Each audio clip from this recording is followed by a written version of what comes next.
প্রজাতন্ত্রের কর্মচারীরা বাংলাদেশ সংবিধানের ২১-এর ১ এবং ২ অনুচ্ছেদের বিরুদ্ধে গিয়ে সরকারি সেবা জনগণকে দিচ্ছে না।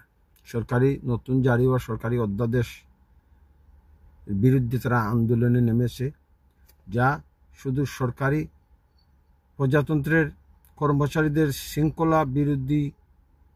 শৃঙ্খলাই লঙ্ঘন হচ্ছে না, সরাসরি বাংলাদেশ সংবিধানের নির্দেশনা তারা অমান্য করতেছে। বাংলাদেশ সংবিধানের ২১-এর ১ এবং ২১-এর ২ অনুচ্ছেদে বলা আছে, ২১-এর ২ অনুচ্ছেদে বলা আছে প্রজাতন্ত্রের কর্মচারীরা সব সময় জনগণের সেবা করিবে এবং এটা তাদের কর্তব্য।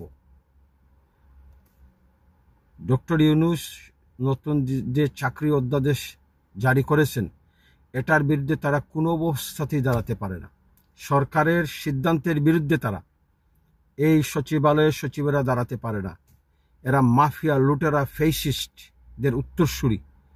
এদেরকে প্রজাতন্ত্রের কর্ম থেকে দলে দলে বরখাস্ত করতে হবে এবং সংবিধান লঙ্ঘনের দায়ে, সংবিধানকে অবমাননার দায়ে এদেরকে অভিযুক্ত করে এদেরকে বিচারের মুখোমুখি করতে হবে। কোনো অপরাধী প্রজাতন্ত্রের কর্মে থাকতে পারে না। সার্বভৌম জনগণ, সুবিরিয়ান জনগণ রাষ্ট্রকে নির্দেশনা দিচ্ছে।